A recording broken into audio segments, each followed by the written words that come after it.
الحمد لله نحمده ونستعينه ونستغفره ونؤمن به ونتوكل عليه ونعوذ بالله من شرور أنفسنا ومن سيئات أعمالنا من يهده الله فلا مضل له ومن يضلله فلا هادي له ونشهد أن لا إله إلا الله وحده لا شريك له ونشهد أن سيدنا ومولانا محمدا عبده ورسوله الذي أرسله الله تعالى إلى كافة الناس والجان داعيا وبشيرا ونذيرا وسراجا وقمرا منيرا أما بعد فأعوذ بالله من الشيطان الرجيم بسم الله الرحمن الرحيم قل للمؤمنين يغضوا من أبصارهم ويحفظوا فروجهم ذلك أزكى لهم إن الله خبير بما يصنعون وقل للمؤمنات يغضضن من أبصارهن ويحفظن فروجهن ولا يبدين زينتهن إلا ما ظهر منها وليضربن بخمرهن على جيوبهن إلى آخر الآية. بارك الله لنا ولكم في القرآن العظيم ونفعنا وإياكم بالآيات والذكر الحكيم. اللهم صل على محمد وعلى آل محمد كما صليت على إبراهيم وعلى آل إبراهيم إنك حميد مجيد. اللهم بارك على محمد وعلى آل محمد كما باركت على إبراهيم وعلى آل إبراهيم إنك حميد مجيد. لا إله إلا الله لا إله إلا الله لا إله إلا الله لا إله إلا الله لا إله إلا الله لا إله إلا الله لا إله إلا الله لا إله إلا الله لا معبود إلا الله لا موجود إلا الله لا خالق إلا الله لا نخاف إلا الله لا إله إلا الله لا إله إلا الله لا إله إلا الله محمد رسول الله. আলহামদুলিল্লাহ, আল্লাহ পাকের অশেষ মেহেরবানি। আল্লাহ পাক আমাদেরকে মাগরিবের নামাজ জামাতের সাথে আদায় করার পর আজকের এই মাসিক দর্শে বসার আমাদেরকে তৌফিক দান করেছেন। কোরআনের কথা বলার, কোরআনের কথা শোনার আল্লাহ তাআলা সুযোগ করে দিয়েছেন, পরিবেশ তৈরি করে দিয়েছেন। এজন্য কালিমাতুশ শুকর আদায় করি, সবাই জুড়ে সুরে বলি আলহামদুলিল্লাহ।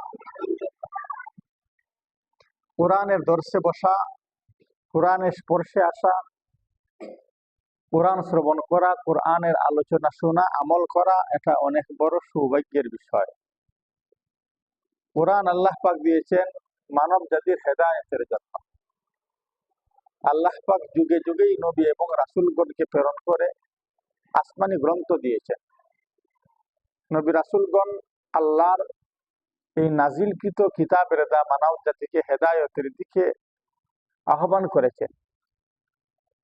আল্লাহ পাক আমাদের শেষ নবীর উপর, শ্রেষ্ঠ নবী মুহাম্মদ সাল্লাল্লাহু আলাইহি ওয়াসাল্লামের উপর সর্বশেষ এবং সর্বশ্রেষ্ঠ গ্রন্থ মহাগ্রন্থ আল কোরআন অবতীর্ণ করেছেন। কোন মানুষ যদি এই কোরআনের পথে চলতে পারে, সে দুনিয়াতেও সম্মানী হয়, আখিরাতেও সম্মানী হয়।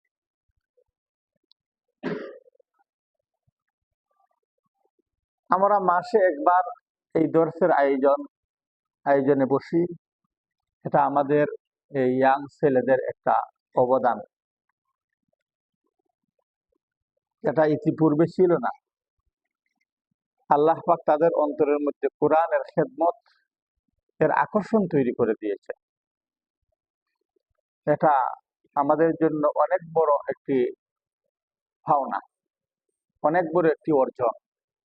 আজকের যুগের ছেলেরা বিভিন্ন খারাপ কাজের সাথে সম্পৃক্ত হয়, কিন্তু এদেরকে আল্লাহ তাআলা সেদিক থেকে ডাইভার্ট করে কোরআনের দিকে তাদেরকে আকৃষ্ট করে দিয়েছে।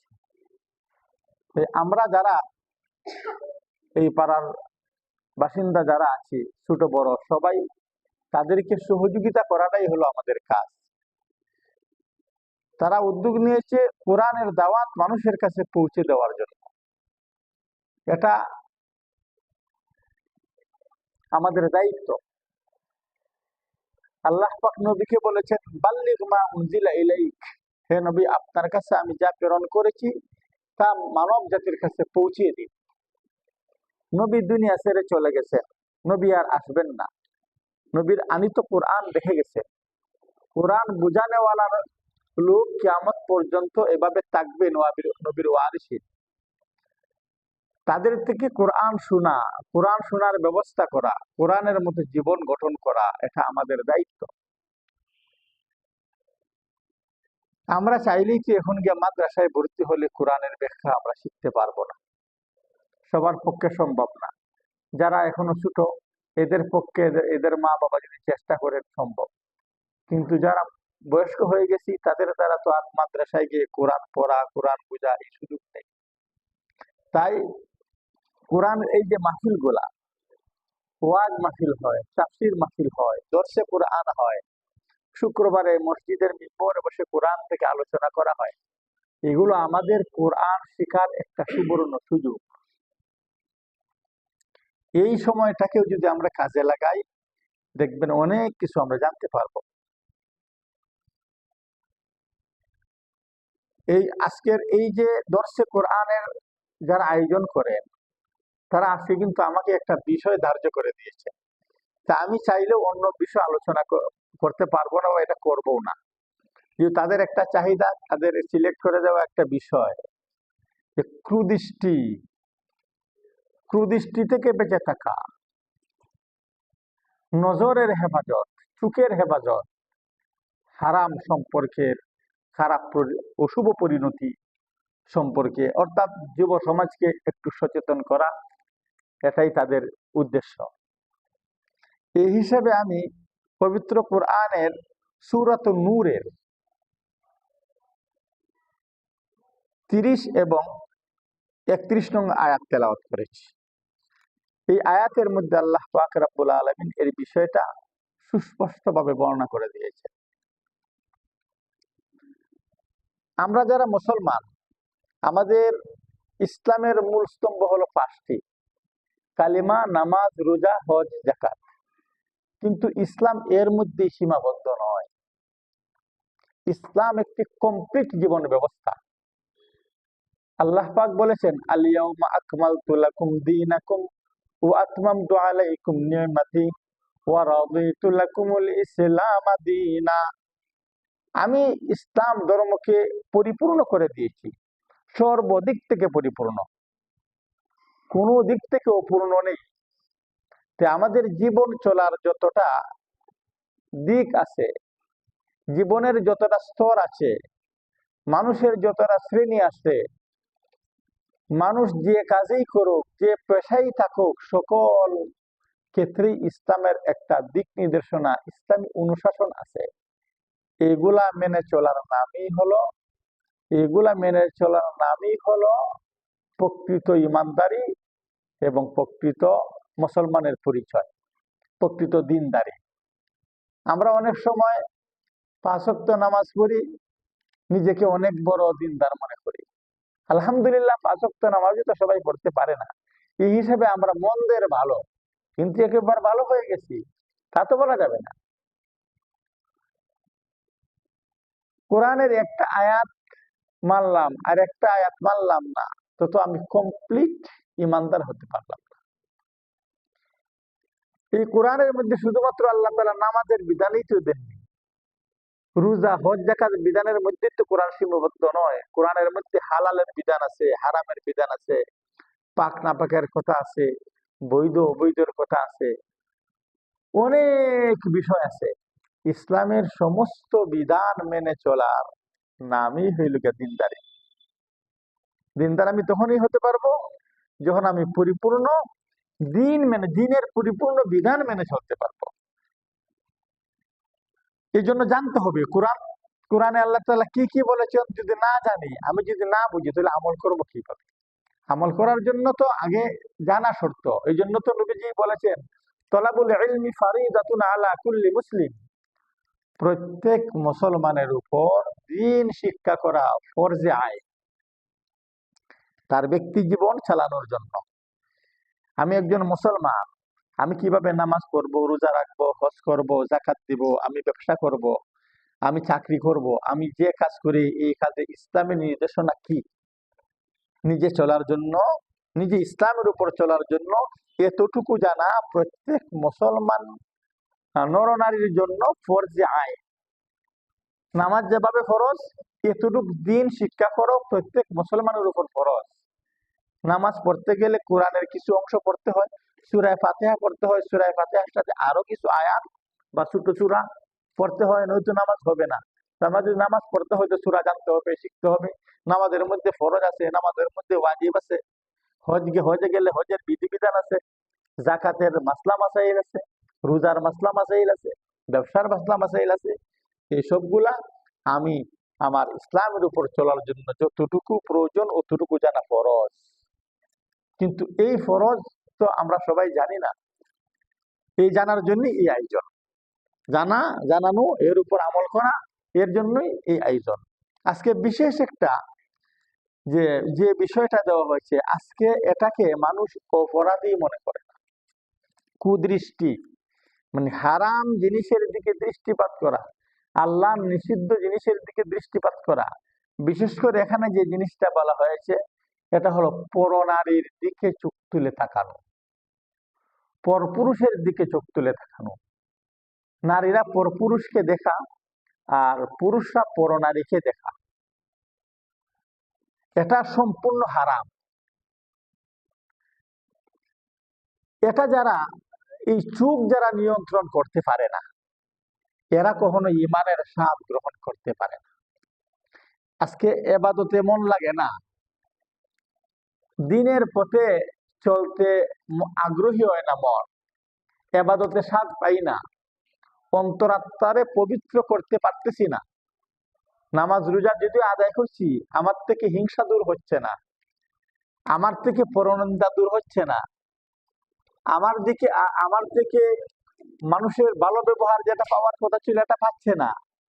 আমি দ্বীনের অন্যান্য বিধিবিধান পালন করতে পারতেছি না, বা পালন করলে এর মধ্যে কোনো ধরনের স্বাদ অনুভব করতে পারতেছি না। এটা হলো কুদৃষ্টির কুফল, কুদৃষ্টির কুফল। আল্লাহ পাক আমার তেলাওয়াতকৃত আয়াতের মধ্যে যা বলেছেন, আগে আমরা অর্থটা দেখে নিই। قل للمؤمنين يغضوا من أبصارهم ويحفظوا فروجهم।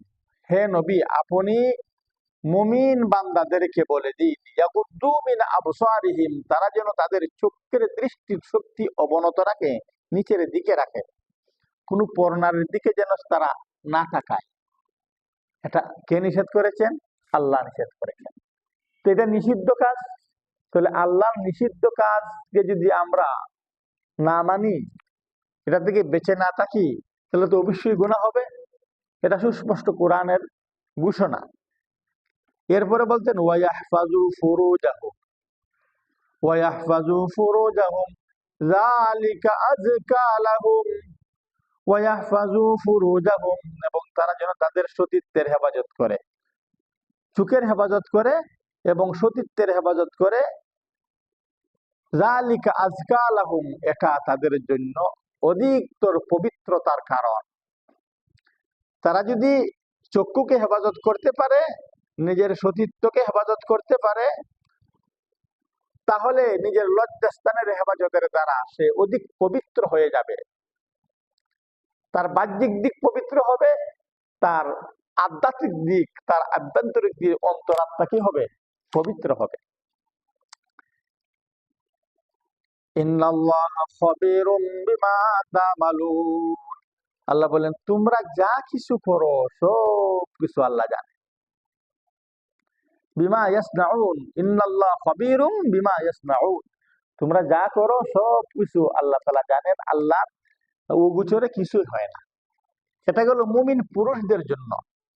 এরপরে আলাদাভাবে আল্লাহ তাআলা মুমিন নারীদেরকে বলছেন, হে নবী আপনি মুমিনা নারীদেরকে বলে দিন, ওয়াকুল লিল মুমিনাতি ইয়াগুদ্দুনা মিন আবসারিহিন্না ওয়া ইয়াহফাজনা ফুরুজাহুন্না, মুমিন নারীরাও যেন তাদের চক্ষুকে অবনত রাখে এবং তাদের লজ্জাস্থানের হেফাজত করে, সতীত্বের হেফাজত করে। এই বিধানটা উভয় দিক থেকে, পুরুষদেরকেও চোখের হেফাজতের কথা বলেছেন, নারীদেরকেও আল্লাহ তাআলা চোখের হেফাজতের কথা বলেছেন। মানুষ জিনা ব্যভিচারে যে লিপ্ত হয়, মানুষ হারাম সম্পর্কে লিপ্ত হয়, তার প্রধান দাবি হলো চোখের দেখা। চোখের দেখার থেকেই তার মনের ভাব জন্ম নেয়, কথা বলার ইচ্ছা হয়, তার পায়ে হেঁটে তার কাছে যায়, হাত দ্বারা স্পর্শ হয়, শেষ পর্যন্ত তারা ব্যভিচারে লিপ্ত হয়। কিন্তু প্রথম ধাপটাই হলো চোখের দেখা। এই জন্য নবী বলেছেন আল আইনানে তাজনায়ানে, আল আইনানে তাজনায়ানে, যে চোখেও জিনা করে, চোখেও কি করে? জিনা করে। আল আইনানে তাজনায়ানে ওয়া জিনাহুমান নাজরু, চোখের জিনা কি? যে আল্লাহ যাদেরকে দেখা আল্লাহ তাআলা নিষেধ করেছেন, তাদের দিকে চোখ ইচ্ছাকৃত ভাবে চোখ তুলে তাকানো, এটাই হলো চোখের জিনা। হাদিসে এরপরে আসছে যে চোখের জিনা হলো দেখা, কানের জিনা হলো শোনা। আজকাল চোখ কান কোনটাই নিরাপদ নয়। অহরহ নারীরা আজকে পর্দা থেকে বের হয়ে তারা তাদের মতো করে, প্রত্যেকের মতো করে বিজাতিদের কালচার অনুসরণ করে, কোনো বুরকা হেজাব না পরেই তারা রাস্তাঘাটে চলাফেরা করে, শিক্ষাঙ্গনে যায়। ইসলাম নারীদেরকে শিক্ষা দিতে নিষেধ করেনি, উৎসাহিত করেছে, কিন্তু পর্দা মেনটেন করে। নারীদেরকে কাজ করতে নিষেধ করেনি, তবে পর্দা মেনটেন করে কাজ করতে হবে। সাহাবীরা নবীর যুগেও নারীরা দিন চর্চা করেছেন, শিক্ষা দীক্ষা অর্জন করেছেন, কাম কাজ করেছেন, কিন্তু তাদের মধ্যে কি ছিল? 100% পর্দা ছিল। এই পর্দার ব্যবস্থা নাই আজকে সমাজ থেকে।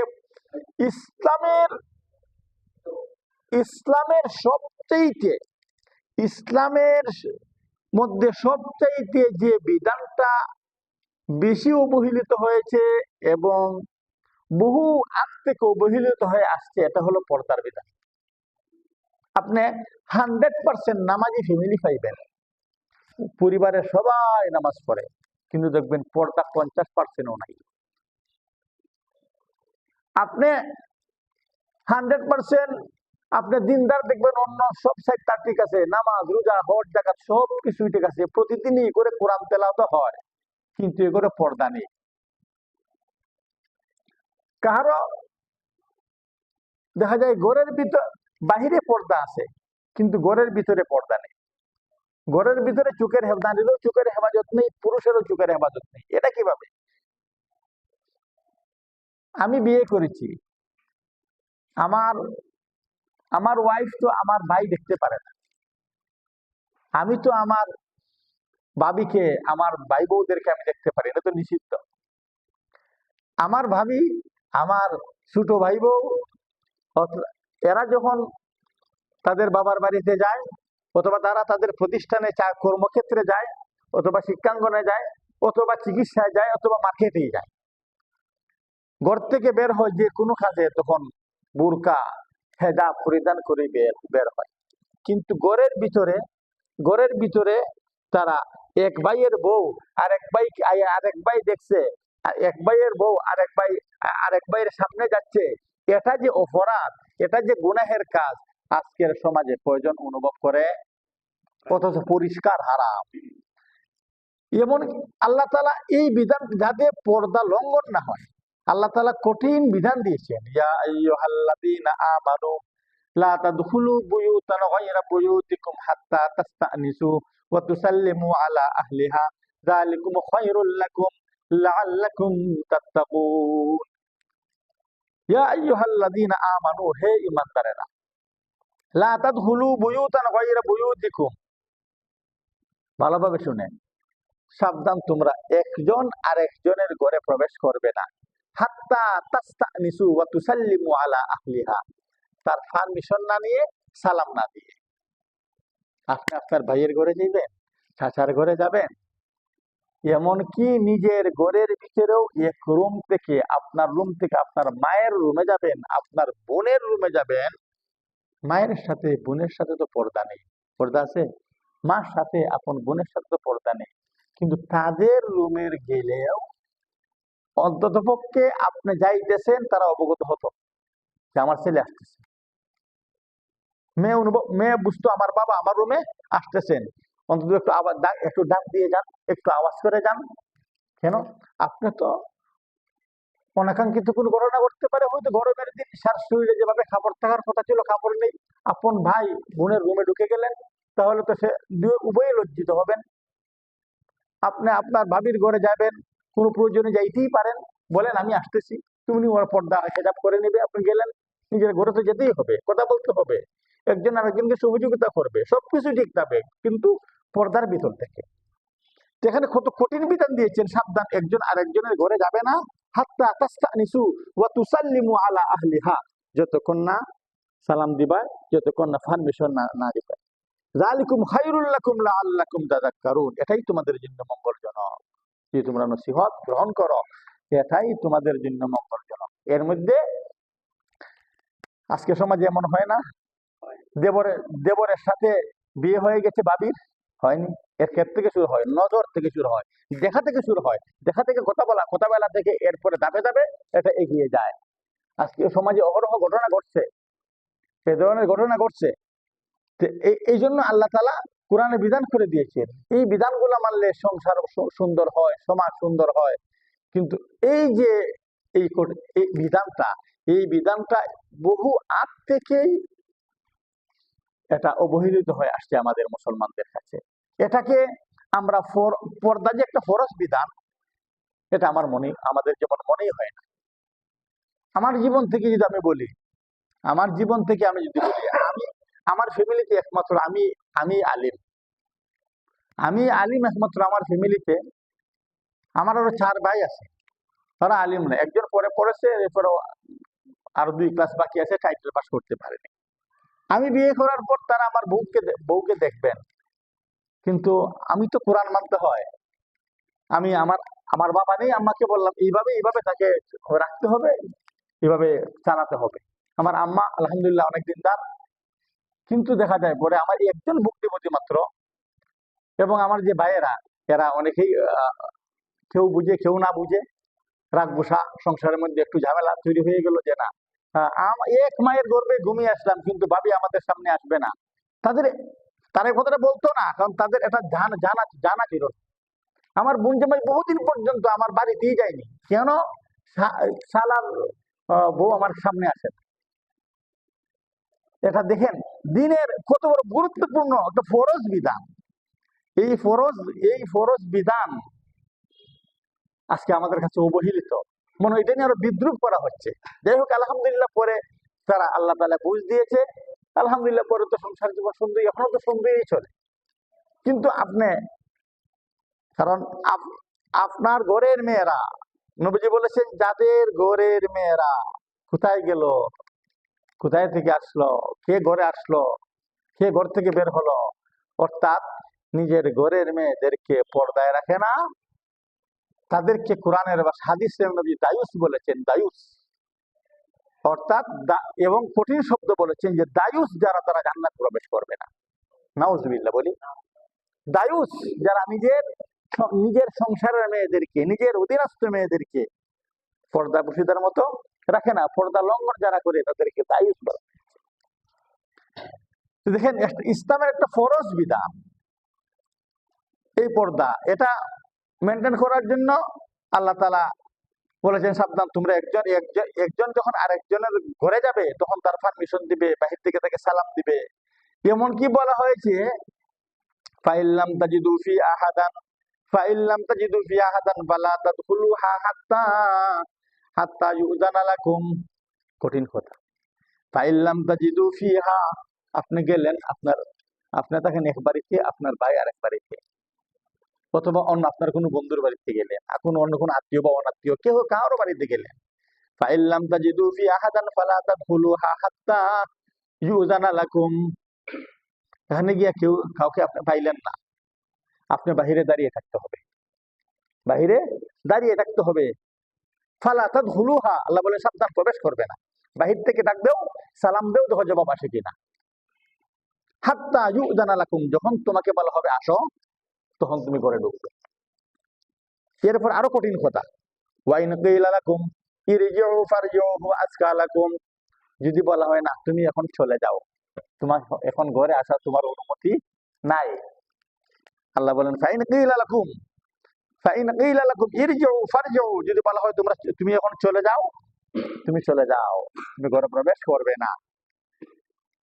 হুয়া আজকা লাকুম, এইটাই তোমাদের জন্য অধিক পবিত্রতর, তোমাদের চরিত্র পবিত্র রাখার জন্য, তোমাদের জীবন সুন্দর রাখার জন্য, অন্তরাত্মা পরিচ্ছন্ন রাখার জন্য এই বিধানগুলা মেনে নেওয়াটাই তোমাদের জন্য পবিত্রতার কারণ। ওয়াল্লাহু বিমা তা'মালুনা আলীম, তোমরা যা করো সব কিছু কিন্তু আল্লাহ কি করেন, জানে। দেখেন তো আজকের সমাজে যদি আমি আমার এক ভাইয়ের বাড়ি আরেক ভাই যায় আর বলে ভাই আমি একটু ঘরে আসতাম, না এখন না, তুই আর 1 ঘন্টা পরে আয়, বা আজকে না আগামীকাল আয়, কি বলেন ভাইয়ের সাথে সম্পর্ক থাকবে? অথচ কোরআন বলতেছে যে তার কোনো অসুবিধা থাকতে পারে, তুমি তাকে পারমিশন নিয়ে যাও, পারমিশন না দিলে তুমি দাঁড়িয়ে থাকো, যদি বলে চলে যায় তুমি চলে যাও। এই চর্চাগুলো আমাদের মধ্যে আছে? একদম না। এই চর্চাগুলো আমাদের মধ্যে একদম উঠে গেছে, কিন্তু এগুলো ফরজ বিধান, পর্দার বিধান, এগুলো ফরজ বিধান। নামাজ পড়ছি, রোজা, হজ, যাকাত, তাসবিহ, তাহলিল, কোরআন তেলাওয়াত সবকিছু আছে, কোনো জিনিসের অভাব নাই। আর তৃপ্তির দেখুন মনে মনে দেখছি আমি তো দিনদার হয়ে গেছি। আমি দিনদার, কতটুকু দিনদার হতে পারলাম? দিনের কিছু অংশ মানার নাম দিন নয়, দিনের পরিপূর্ণ অংশ মানার নাম হইল গিয়া পরিপূর্ণ দিনদার। আমাদেরকে পরিপূর্ণ দিনদার হতে হবে। চক্ষু এত বড় একটা খারাপ জিনিস, যদি এটাকে অপাত্রে ব্যবহার করা হয়, নবীজি হাদিসে বলেন যে চক্ষু হলো শয়তানের একটা বিষ মিশ্রিত তীর, শয়তানের বিষ মিশ্রিত তীর। আন-নজরু, নবী করিম সাল্লাল্লাহু আলাইহি ওয়াসাল্লাম, আন-নজরু সাহমুন মাসমুমুন, আন-নজরু সাহমুন মাসমুমুন মিন সুহুমি ইবলিসা। নবীজির হাদিস, আন-নজরু সাহমুন মাসমুমুন মিন সুহুমি ইবলিস, মান তারাকাহা মিন খাউফিল্লাহি আবদালাহুল্লাহু ঈমানান ইয়াজিদ হালাওয়াতাহু ফি কলবিহি। উনি বলেন যে কুদৃষ্টি হলো একটা শয়তানের বিষ মিশ্রিত তীর। এই তীর সে আমাদের হাতে তুলে দেয়, আমাদের চোখে তুলে দেয়। যে আল্লাহর ভয়ে পর নারীর দিকে তাকানো থেকে নিজের চোখকে হেফাজত করে, আল্লাহ তাআলা তাকে এমন ঈমান দান করেন যে ঈমানে সে কি করতে পারে, ঈমানের মিষ্টতা অনুভব করতে পারে, ঈমানের স্বাদ অনুভব করতে পারে, ঈমানের স্বাদ অনুভব করতে পারে। কেউ যদি নিজের চক্ষুকে কুদৃষ্টি থেকে,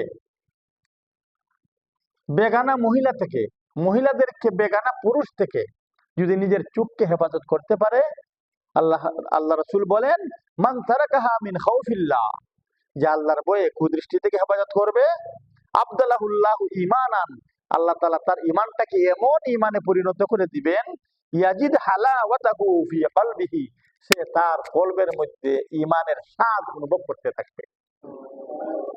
ঈমানের স্বাদ কি জিনিস? ঈমানের স্বাদ যে খাইছে সেই বুঝছে। যার যত আমল ভালো, তার ঈমানের মিষ্টতা তত বেশি, ঈমানের স্বাদ ঈমানের ঈমানের স্বাদ কতটুকু হইলে সাহাবায়ে কেরাম অন্তরের মধ্যে তারা ইসলামের পরিপূর্ণ বিধান মেনে চলতেন। এই জন্য তাদের কলবের মধ্যে ঈমানের স্বাদ ছিল।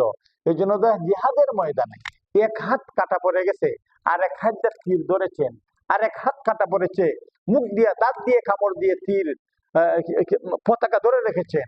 এক হাত থেকে পতাকা পড়ে গেল, কাটা পড়েছে জিহাদের ময়দানে, অপর হাতে ধরলেন, অপর হাত থেকে পড়ে গেল, হাত কাটা পড়লো, দাঁত দিয়ে কামড় দিয়ে ধরলেন। এটা সাধারণ কোনো বিষয় নয়। এটা আমাদের মতো এই রক্তে মাংসে তো তাদের শরীরেও ছিল, তারা আঘাত পাননি, কিন্তু এই আঘাতের তুলনায় তাদের ঈমানের মধ্যে এত পাওয়ার ছিল, যেটাকে ঈমানের স্বাদ বলা হয়। ঈমানের স্বাদের সামনে তীরের আঘাত, তলোয়ারের আঘাত তাদের কাছে তুচ্ছ ছিল। সারা রাত নামাজে দাঁড়িয়ে কাটিয়ে দিতেন, কারণ তাদের ঈমানের মধ্যে এমন স্বাদ ছিল, তারা যত নামাজ পড়তো ততই ভালো লাগতো, যত নামাজ পড়তো তাদের ততই ভালো লাগতো। ঈমানের স্বাদ তাদের অন্তরের মধ্যে ছিল। ঈমানের স্বাদ যার অন্তরের মধ্যে যদি বেশি হবে, সে ইবাদতের মধ্যে সে তত স্বাদ পাইতে থাকবে। সে আল্লাহর মারিফত, আল্লাহর মহব্বত তার অন্তরে বেশি তৈরি হতে থাকবে।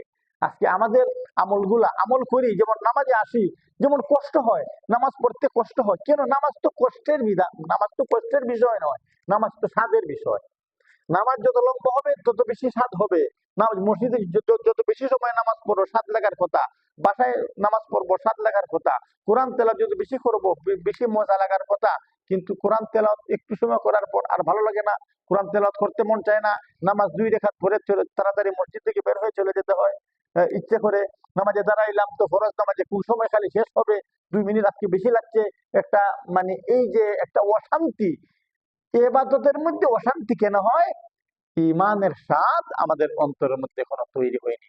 নবীজি বলেছেন, তোমরা যদি ঈমানের স্বাদ পেতে চাও, চক্ষুকে হেফাজত করে, হে নারী পুরুষ, তোমরা যদি চক্ষুকে হেফাজত করতে পারো, আল্লাহ তাআলা তোমাদের অন্তরের মধ্যে ঈমানের স্বাদ তৈরি করে দিবে। দেখেন, রাস্তাঘাটে চললে তো আজকে নারীরা সামনে পড়ে, পুরুষরাও সামনে পড়ে। ইসলাম সুন্দর বিধান দিয়েছে।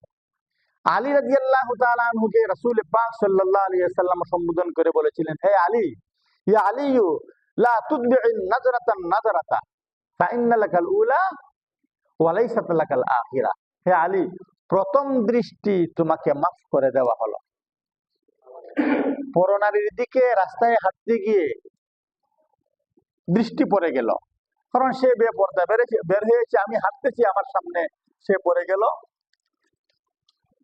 নবী বলেন, হে আলী, এমন যদি কেউ পড়ে যায় তোমার চোখের সামনে, যে প্রথম দৃষ্টি তোমার পড়ে গেছে, তুমি চোখ ফিরিয়ে আনো, এটা তোমাকে মার্জনা করে দেওয়া হবে। ওয়ালাইসাত লাকাল আখিরা, ওয়ালাইসাত লাকাল আখিরা, তখন দ্বিতীয় দৃষ্টি তোমার আর মাফ করা হবে না। প্রথম দৃষ্টি পড়ে গেল, সাথে সাথে চোখ ফিরিয়ে নিলে, চোখের মধ্যে আল্লাহ পাত্রী দিয়েছেন, আমি একদিকে তাকাইলাম, তখন চোখ বন্ধ করা যায়, চাইলেই মুহূর্তের মধ্যে চোখ বন্ধ করা যায়। আপনি ফিরিয়ে আনেন চোখটা, এটা মার্জনীয়, এটা মার্জনীয়, কারণ এটা নিজের ইচ্ছায় না। ইচ্ছা করে যদি কোন নারীর দিকে অপলক দৃষ্টিতে, লোভনীয় দৃষ্টিতে কেউ তাকায়, তখন তার জিনার গুনাহ হয়। নাউজুবিল্লাহ। নবী বলেছেন, আল আইনান তাজনায়ানে, চোখের জিনা হলো, আর চোখেও জিনা করে, ওয়া জিনা হুমান নাজরু, আর চোখের জিনা হলো নজর দেওয়া। চোখের জিনা হলো গায়রে মাহরাম নারীদেরকে চোখ দিয়ে অপলক দৃষ্টিতে দেখা, অন্তরে স্বাদ নেওয়া, নাউজুবিল্লাহ। তাহলে চোখকে হেফাজত করতে হবে। চোখের হেফাজতের দ্বারা আমার বাকি সতীত্বের হেফাজত হয়। সতীত্বে নষ্টের প্রথম দাগ হইল কি? চোখ। সতীত্ব, মানুষের সতীত্ব নষ্টর প্রথম দাগ হইল গিয়ে চোখ। চোখ থেকেই সূচনা হয়, লজ্জাস্থানে গিয়ে শেষ হয়। চোখ কন্ট্রোল তো সব কন্ট্রোল। এই জন্য চোখের হেফাজত করতে হবে। কুদৃষ্টি, চোখের আরেকটা বিষয় আছে, কুদৃষ্টির আরেকটা দিক আছে, বদনজর। অনেক সময় বাচ্চাদের বদনজর লাগে, বড় মানুষেরও বদনজর লাগে। এটা আবার হাদিসে আছে, আল আইনু হাক্কুন, চোখ লাগা সত্য। নবীজি বলেছেন চোখ লাগায় চোখের চোখের খারাপি এত ধ্বংসাত্মক, মানুষকে মৃত্যুর ঘাট পর্যন্ত নিয়ে যায়। বদনজর, আল আইনু হাক্কুন, চোখ লাগা সত্য, এটা হাদিসে আছে। নজর লাগা সত্য। তো এই যে নজর, এই জন্য কোনো ভালো জিনিসের দিকে তাকালে, কোনো বাচ্চাদের দিকে তাকালে, কারো দিকে তাকালে নিজের কাছে যদি খুব ভালো লাগে, মাশা আল্লাহ বলবে। মাশা আল্লাহ কেউ যদি বলে, তখন আর নজরটা লাগে না। এর চোখের দৃষ্টি যদি খারাপ হয়, সকল মানুষের চোখের দৃষ্টি সমান না, সবার চোখের দৃষ্টি সমান না, কারোটা লেগে যায়, কারোটা লাগে না। এই জন্য মাশা আল্লাহ বললে, যে দেখে সে যদি মাশা আল্লাহ বলে, তখন তার চোখের যে খারাপ ক্রিয়া যেটা ছিল, এটা কেটে যায়। আল্লাহ রহমতে এটা তাকে কোনো ক্ষতি করতে পারে না। ইউসুফ আলাইহিসসালাম যখন তার বাইরে মিশরের বাদশা হয়ে গেলেন, তখন তার বাইরে রিলিফ আনার জন্য গেলেন সেখানে। আবার দ্বিতীয়বার যখন গেলেন, নিজের ভাইয়ের সন্ধানে যখন পরিচয় হয়ে গেল, ইউসুফ আলাইহিসসালাম কে সন্ধানে তার সকল ভাই গেলেন একত্রে। তারা ছিলেন 11 ভাই, 11 জন ভাই ছিলেন। ওই যে ইউসুফ আলাইহিসসালাম সহ 12 জন, সহুদর ভাই একজন, আরো 10 জন। ইউসুফ তো সেখানেই। বাকি পরিচয় হওয়ার পর বাকি 11 ভাই গেলেন, বাবার পারমিশন নিয়ে গেলেন, যাই। বাবা বলেন, যাও তোমরা ইউসুফকে খুঁজে পাবে, তোমরা ইউসুফের সন্ধানে যাও। ইউসুফ আলাইহিসসালাম ছেলেরা যখন যায়, তখন বলেছিলেন, ইয়া বুনাইয়া লা তাদখুলু মিন বাবি ওয়াহিদিন ওয়াদখুলু মিন আবওয়াবিন মুতাফাররিকা। ও ছেলেরা সাবধান, তোমরা সেখানে গিয়ে, মিশর গিয়ে তোমরা এক গেট দিয়ে প্রবেশ করবে না। লা তাদখুলু মিন বাবি ওয়াহিদিন ওয়াদখুলু মিন আবওয়াবিন মুতাফাররিকা, ভিন্ন ভিন্ন দরজা দিয়ে প্রবেশ করবে। কেন? এটা সন্তানের জন্য শুভকামনা, সুরক্ষার পরামর্শ। এখানে সুরক্ষা কি? কারণ তিনি তো একজন নবী, তিনি তো জানেন এই কথা যে মানুষের কুদৃষ্টি লাগতে পারে। কারণ ওনার ছেলেরা ছিল সবাই সুদর্শন, সবাই ছিল এক সমান, সবাই ছিল যুবক। তিনি ভাবলেন যদি একই ফটকে দিয়ে প্রবেশ করে আর কাহারো বদনজর পড়ে যাক, যে সুন্দর এই 11 জন ছেলে, তোমাদের গায়ে কুদৃষ্টি লাগতে পারে। তোমরা যদি এক একজন এক এক গেটিতে প্রবেশ করো, তখন এই কুদৃষ্টিটা থেকে আল্লাহ হয়তো তোমাদেরকে হেফাজত করবেন। এটা হলো তোমাদের জন্য একটা পরামর্শ। সিদ্ধান্ত তো হবে কার পক্ষ থেকে? আল্লাহর পক্ষ থেকে। এরপরে যদি কিছু হওয়ার আল্লাহ সিদ্ধান্ত থেকে হতে পারে, তবে এটা তোমাদের জন্য আমার পরামর্শ। কেন? কুদৃষ্টি থেকে বাঁচা। আজকে আমাদের মেয়েরা যে অবাধে চলাফেরা করে, তাদের গায়ে তো একটা তো আছে হারাম, যে পরপুরুষ তাকে দেখতেছে, আর একটা তো গিয়া তার প্রতি কুদৃষ্টি লেগে সে রোগাক্রান্ত হয়ে যাবে। দুনিয়ার বিবেচনাও ক্ষতিগ্রস্ত হবে, আখিরাতের দিক থেকে তার ক্ষতিগ্রস্ত হচ্ছে। আরো কঠিন কথা নবী বলেছেন কুদৃষ্টি সম্পর্কে। নবীজি আরেক হাদিসে বলেন, লানাল্লাহু নাজিরা ওয়াল মানজুরা ইলাইহি। দেখেন, আল্লাহর রহমত ছাড়া দুনিয়াতে শান্তিতে থাকা সম্ভব না। এই চোখটাকে যদি আমরা আল্লাহর নির্দেশিত পথে যদি আমরা ব্যবহার করি, তখন আল্লাহর রহমত আসবে। কিভাবে? হাদিসে এসেছে, আরেক হাদিসে এসেছে যে কোন সন্তান যদি তার মা বাবার দিকে সুনজরে তাকায়, সুনজরে, মহব্বত, ভালোবাসার নজরে আমার বাবার চেহারা দেখি, আমার মায়ের চেহারাটা দেখি, ভালোভাবে যদি এই ভালোবাসার দৃষ্টিতে মা বাবার চেহারার দিকে তাকায়, আল্লাহ তাআলা এই চোখের দ্বারা তাকানোর কারণে তার আমলনামায় একটা হজ এবং একটা উমরার সওয়াব দান করে। চোখের সুদৃষ্টি, এটা হলো সুদৃষ্টি। আর এক হাদিসে এসেছে স্বামী স্ত্রী যখন একজন আরেকজনের দিকে ভালোবাসার নজরে তাকায়,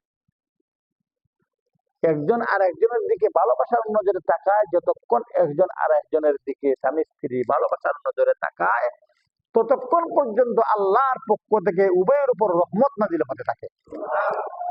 এটা হলো সুদৃষ্টি। সুদৃষ্টির সুফল, মা বাবার দিকে তাকাইলে হজ উমরা সওয়াব হয়। স্বামী স্ত্রী পারস্পরিক একজনের দিকে আরেকজন তাকালে আল্লাহর রহমত বর্ষণ হতে থাকে।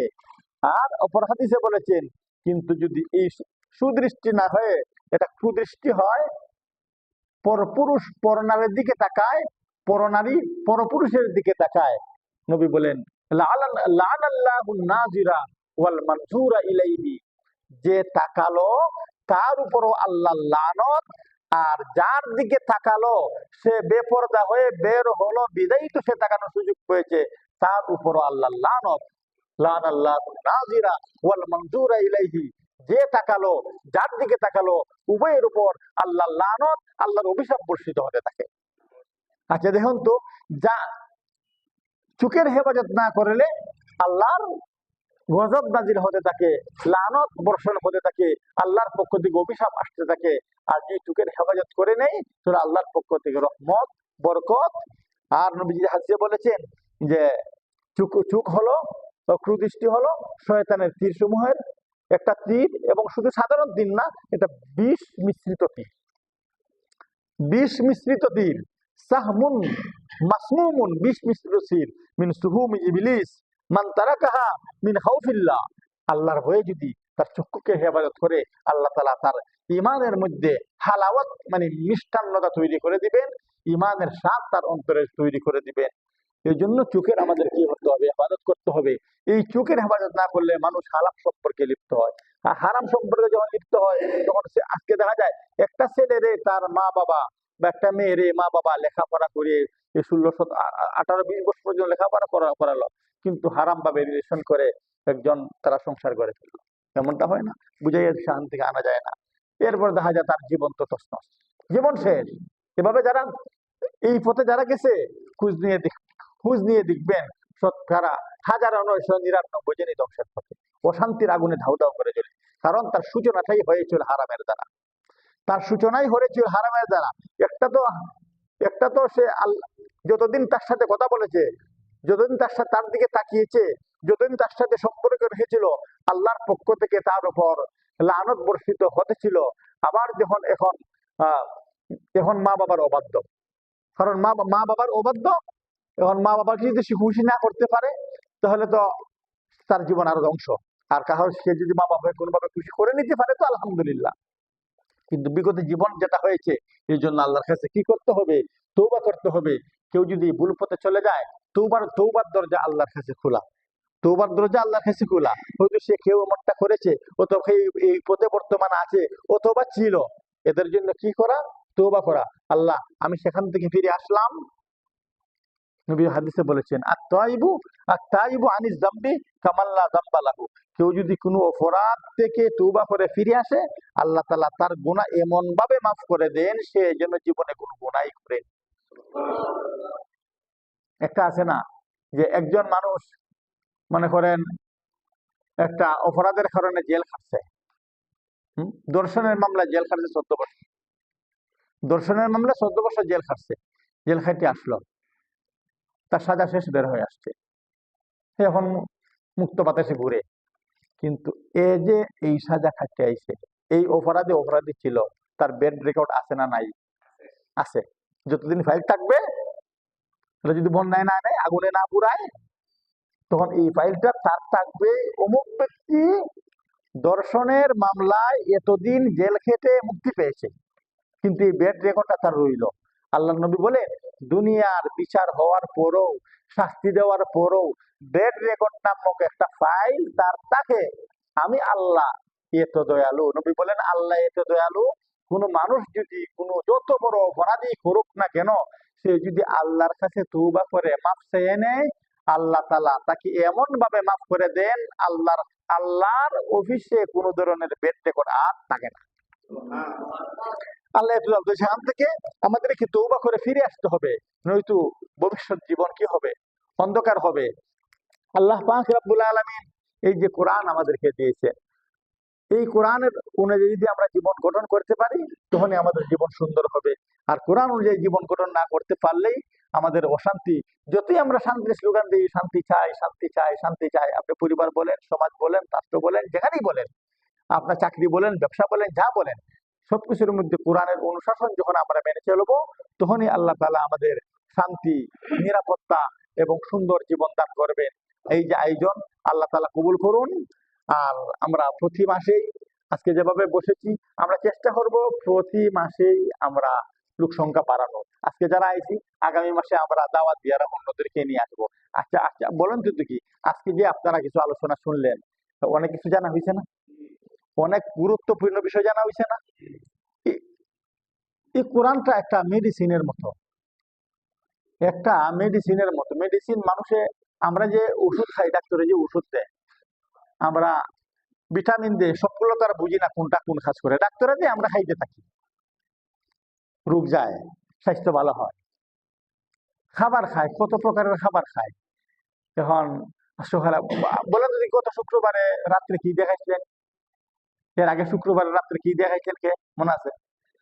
মনে নাই। এখন খাবার তো খাইছি নাকি, এটা তো ঠিক, খাবার খাইছি, এখন মনে নাই করে খাবার প্রোটিন নষ্ট হয়ে গেছে। খাবার যে শক্তি যেটা আছে, যেটা এনার্জি যেটা আছে খাবারের, খাবারের তালিকার কথা মনে নাই, কি দিয়ে খাইছিলাম, এই জন্য যেটা দেহে যেটা গ্রহণ করছিল প্রোটিন, এটা কি নষ্ট হয়ে না? আছে, আছে। কোরআনটা তদ্রুপ, যে মানুষ যত কোরআনের কথা শুনবে, কোরআনের কথা সে জানবে, কোরআন তেলাওয়াত করবে, কোরআনের চর্চা করবে, এটা খাবারের মতো, এটা হলো দেহের খাবার, দেহ শক্তিশালী হয়। কোনটার মধ্যে কি আছে বুঝেন আর না বুঝেন, আপনি খাইতে আছেন তো আপনার শরীরে লাভ হইতে আছে। কোরআনের চর্চা আপনি যত করবেন, যত শুনবেন, যত পড়বেন, যত বসে থাকবেন, তত আপনার আত্মার খাবার হতে থাকে। এই আত্মা তখন এটা গ্রহণ করে, মনে মনে থাকলেও আত্মা গ্রহণ করে, মনে না থাকলেও আত্মা গ্রহণ করে। তবে আমল করলে জীবন সংশোধন হয়, আমল করলে এটা জীবন সংশোধন হয়, আখিরাতের প্রতি উন্মুক্ত হয়। আল্লাহ পাক যা বললাম, যা শুনলাম, সবগুলোর উপর আমাদেরকে আমল করার তৌফিক দান করুন। সবাই বলে আমিন। ওয়া আখিরু দাওয়ানা আলহামদুলিল্লাহি রাব্বিল আলামিন। জি, হয়েছে, আলহামদুলিল্লাহ। শিক্ষক দ্বারা মানে মেয়েরারে কোচিং দেয় অথবা প্রাইভেট টিউটর হয়, এটার ক্ষেত্রে হইলে গিয়া পর্দা মেনটেন হইলে তো সমস্যা না, যদি পর্দার আড়াল থেকে হয়, পর্দা লঙ্ঘন না হইলে সমস্যা নেই। উত্তম হইলে মহিলা শিক্ষকের দ্বারাই মহিলা ছাত্রছাত্রীদেরকে শিক্ষা দেওয়া। এখন দেখা যায় যে এই ধরনের মহিলা শিক্ষক পাওয়া যায় না, বা এই সুযোগ সুবিধা নাই, ইসলাম ইকুরতা করছে না যে পুরুষের কাছে পড়াইতে পারতাম। আপনি পুরুষের কাছে পড়াইতে পারেন, পুরুষের কাছে পড়াইতে পারেন, তবে পর্দা অবশ্যই রক্ষা করিয়া সত্যই, পর্দার বিধান যাতে লঙ্ঘন না। অবশ্যই ছবি, যে নারীর বাস্তবে দেখা যায় না যায়, ওই নারীর ছবি দেখা, ছায়া ছবি দেখা, ওই নারীর ছায়া এবং ছবি কোনোটা দেখায়, সবটা দেখাই না যায়। যারা বাস্তবে দেখা যায় না, তার ছায়াও দেখা যায় না, তার ছবিও দেখা যায় না। যারা বাস্তবে দেখা যায়, তার ছবিও দেখা যায়। সাল্লাল্লাহু আলা সাইয়্যিদিনা ওয়া মাওলানা মুহাম্মদ ওয়া আলা আলিহি ওয়া আসহাবিহি ওয়া সাল্লাম।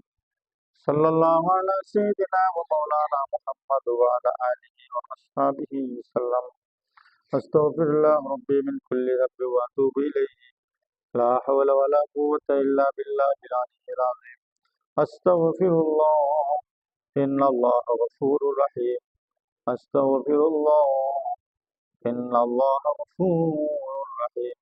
আস্তাগফিরুল্লাহ, ইন্নাল্লাহা গফুরুর রাহিম। আলহামদুলিল্লাহি রাব্বিল আলামিন।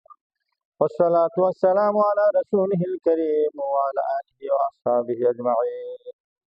ربنا ظلمنا نفسنا وإن لم تغفر لنا وترحمنا لنكونن من الخاسرين. ربنا آتنا في الدنيا حسنة وفي الآخرة حسنة وقنا عذاب النار وأدخلنا الجنة مع الأبرار يا عزيز يا غفار ইয়া রাব্বাল আলামিন ইয়া হাইয়্যু ইয়া কাইয়্যুম বিরহমাতিকা নাস্তাগীস। আল্লাহ মাগরিবের নামাজের পর থেকে এই পর্যন্ত তোমার কোরআন থেকে আলোচনা করেছি মাওলা। আল্লাহ ভুল ভ্রান্তি হলে মাফ করে দাও, কবুল ফরমাও। যা বলেছি যা শুনেছি মাওলা আমাদেরকে আমল করার তৌফিক দাও। কোরআনের মধ্যে জীবন গঠনের আমাদেরকে তৌফিক দাও। আল্লাহ যারা এই কোরআনের দর্শের আয়োজন করেছেন মাওলা, আল্লাহ এই যুবকদেরকে তুমি ইসলামের জন্য কবুল করে নাও মাওলা। তাদের দুনিয়া আখিরাতকে উজ্জ্বল বানিয়ে দাও। আল্লাহ তাদেরকে আল্লাহ তাদেরকে ইমানের স্বাদ অনুভব করার তৌফিক আতা ফরমাও। আল্লাহ তাদেরকে পরিপূর্ণ ইমানের স্বাদ দিয়ে দাও। আল্লাহ আমাদের প্রত্যেককে ইমানের স্বাদ গ্রহণের তৌফিক দাও। ও মাওলায়ে করিম, আল্লাহ আমাদের মা বাবা আত্মীয় স্বজন যারা কবরশায়ী হয়ে গেছেন সবাইকে মাফ করে দাও। উম্মতে মুহাম্মদে জিন্দা মুর্দা সবাইকে মাফ করে দাও। এই মহল্লার সকল মানুষদেরকে নামাজি বানিয়ে দাও, মুত্তাকি পরহেজগার বানিয়ে দাও। আল্লাহ আমাদের স্ত্রী সন্তানদেরকে হেদায়েত ফরমাও, নেককার বানাও। আল্লাহ আমাদের মধ্যে যারা অসুস্থ করে দাও। মুসিবতগ্রস্তের মুসিবত দূর করে দাও, আবুরসের অভাব দূর করে দাও, ঋণগ্রস্তের ঋণের ব্যবস্থা করে দাও। মাওলায়ে করিম, জিয়ারতে হারামাইন শরীফের দ্বারা আমাদেরকে ধন্য করে দাও। وصلى الله تعالى على خير خلقه محمد وآله وأصحابه أجمعين آمين برحمتك يا أرحم الراحمين.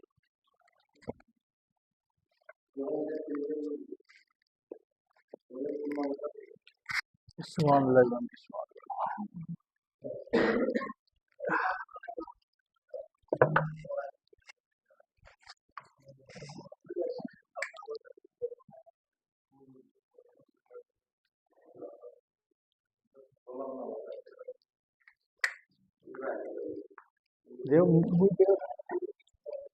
দিকু ফালাই না আলি মানে পড়ে না কিন্তু তাই তো সমস্যা হইলো আদর সবাই তো বুঝতে পারবে আমরা তো আলোচনা